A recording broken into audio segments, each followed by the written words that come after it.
The first question is, God is all merciful and compassionate.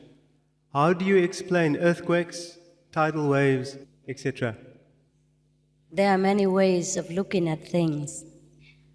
If we think this physical body, this physical possession, this physical life is all there is about life and the universe, then of course we will think God is so careless, destroying things, taking lives from people.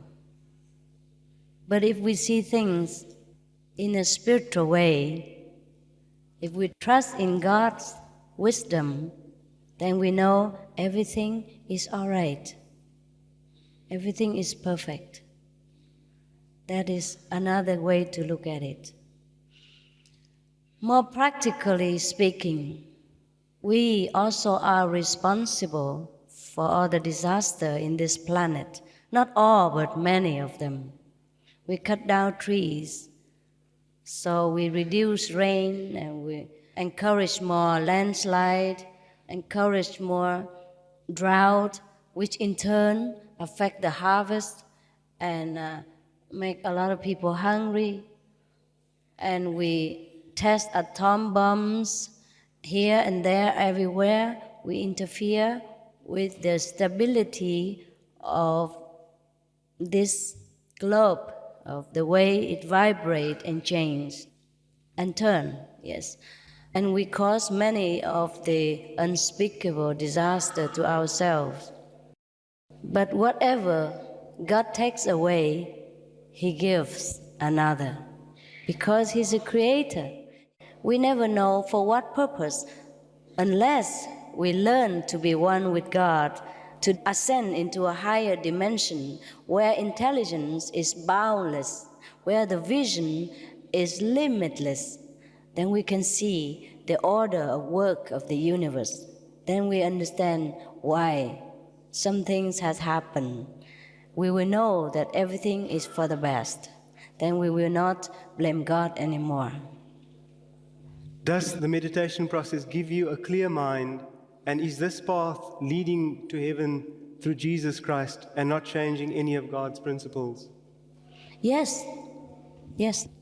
The meditation help you to see yourself clearer, because when the mind calms down and left behind and the physical body is forgotten, then we reveal ourselves as our true selves. And our true selves can always see things better, can always see the truth, the complete truth, because we are not the physical body. Your views on reincarnation, worship of ancestors, its benefits, the law of karma, cause and effect, and what would you say is the common thread that could unite all religions?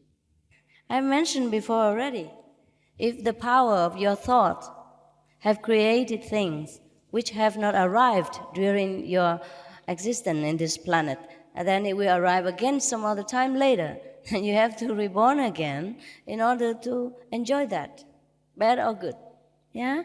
So be careful what you think when you're alive.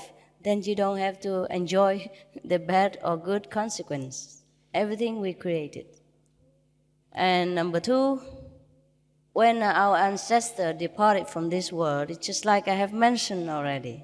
So all you should do is just pray for them if you don't know where they're gone to. Nothing else. Pray, okay?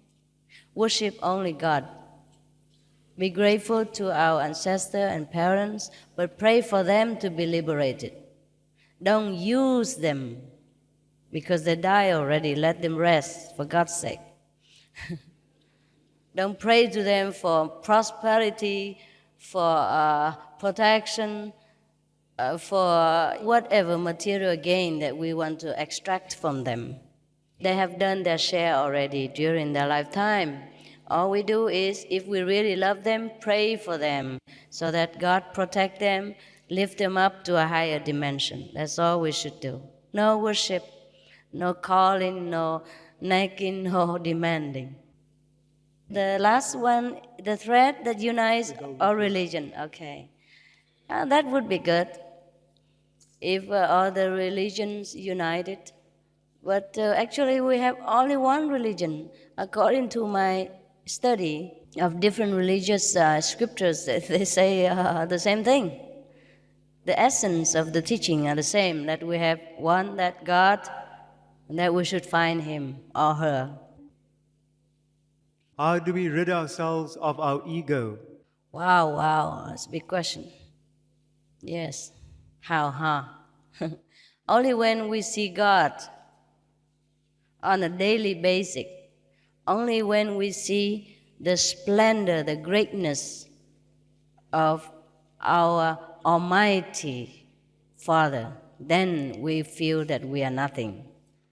Not only we feel nothing because we are humble, just we feel that we know that nothing is really important in this world to compete or to snatch or to make trouble to ourselves, because we know heaven is near. At that time, our ego has no place to grow. He just died by himself. No food. Yeah? Because we don't care for blame and praise anymore. We don't care much for material gain. We have them, we use them. We don't have them, we're satisfied with what we have. At that time, the ego will die. Is there such a thing as evil spirits? There are such things as evil spirits. As I have mentioned earlier, those who are not prepared themselves to walk the way of God, they might be confused, they might be very frustrated in the loneliness of the wandering world, without guidance, without noble thought to even nourish himself. He will turn into nasty nuisance spirit for a while only, until his anger die down, or until some angel come and get him somewhere else where he belongs. And the devil is not really an entity. It is a collective power of negative thinking. And that can be very big obstruction to us in spiritual practice as well as material survival.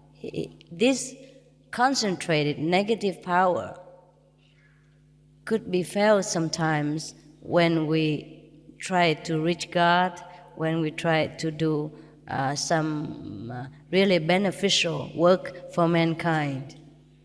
Because there are some other people who think the opposite of this goodness and noble way. So this power of their thought create this so-called devil. Yeah? Otherwise, there is nothing such as devil exists. It wasn't created in the beginning. How can I be and lead a spiritual life coming from a very formal religious Islamic background? There is no need to change your religion. Just meditate. I show you how to meditate, that's all. Just keep whatever you believe. Keep your Christianity, keep your Buddhism, keep whatever, the path, the teaching of the Master that is favorite to you. I just show you how to get in touch with the essence of the teaching that you believe. I will just show you how to see the Master whose teaching you're reading. For example, you meditate, you can see Jesus if you're a Christian. You can see Buddha and gain some wisdom from him. But sometimes the Buddhists see Jesus and the Christians see Buddha. That also happened in our group. Yeah, it happened all the time. God makes big jokes. But nevertheless, when we ascend into that level of consciousness, we don't care. We know that they are all one. Yes. So we befriend with them all, and they are all very friendly to us too. Yes, sometimes they see both. Jesus and Buddha sit together, drink tea. Yeah, they have fun up there, all the religious leaders and teachers. Only us crawling on the planet fighting with each other, who's the best? Does your method include out-of-body experiences? Yes, it is.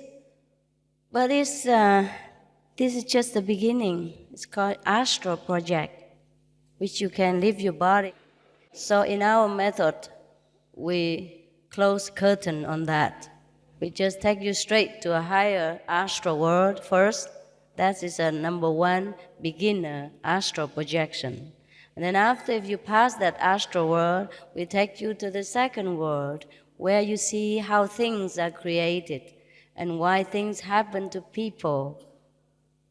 You see the creative power of our own minds and humans' mind.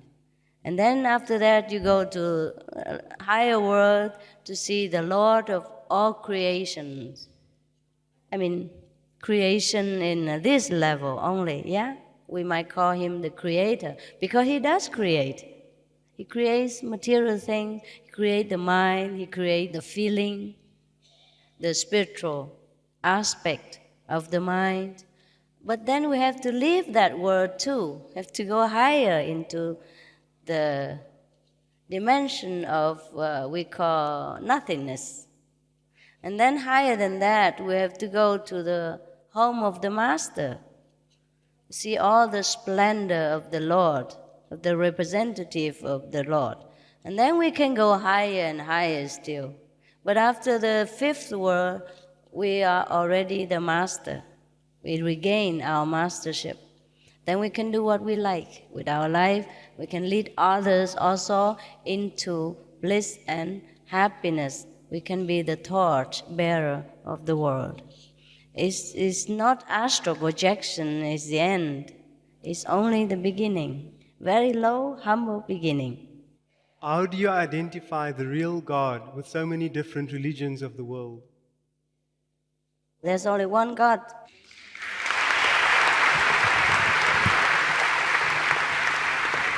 You see, the Indian, they speak Hindu, okay? They call the enlightened one Buddha.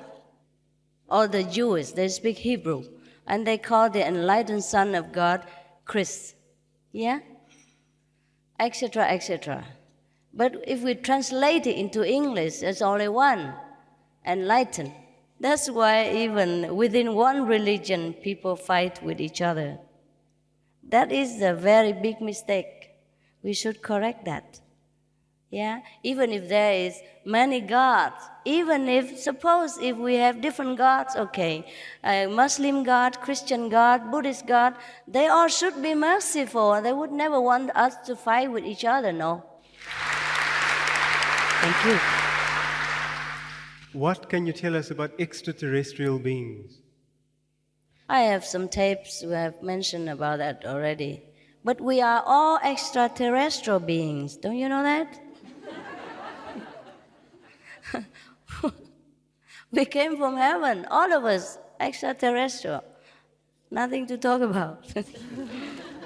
And all the leaders of the religions that we worship are extraterrestrial. Jesus, Buddha, they're supposed to came from somewhere else. So actually, you know already from religious teaching that we have extraterrestrial, right? So if you want to see them, I'll show you how, later. On my return to this earth, what form of life would I take? Who was I? How will I know who I am and what I'm supposed to do? Oh, you mean the reincarnation? Yes. You return to be whatever you want to be. That's the only truth. You create your existence. You are what you are now because you have chosen to be. And you will be what? Because you've chosen now to be different. We can create different life for ourselves all the time. How would I know what God expects of me so as for me to practice and master those requirements? You can go and ask Him. I'm here to show you so you can go and ask Him. I cannot answer for Him. Besides, even if I tell you what God wants from you, would you even believe me? See? So, first-hand experience is the best. Go find out. Very easy meditation.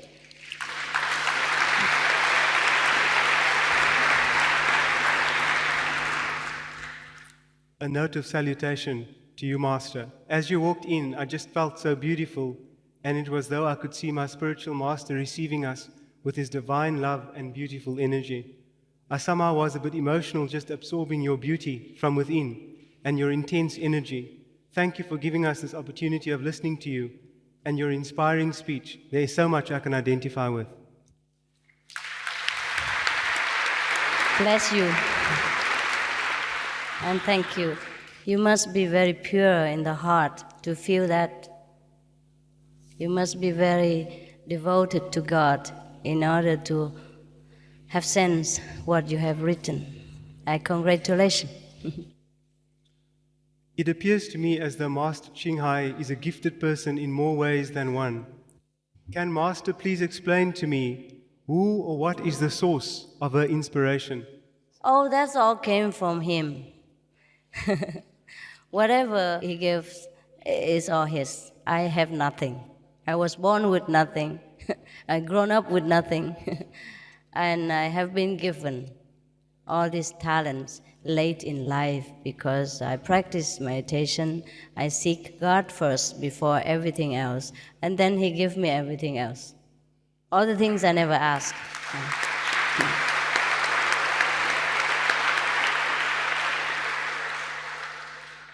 How do you balance the spiritual world and the physical world?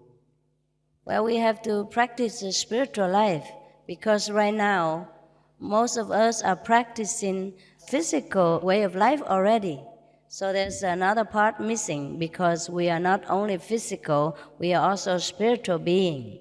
So the reason we suffer because we only practice physical way and forget the other better half as a spiritual way.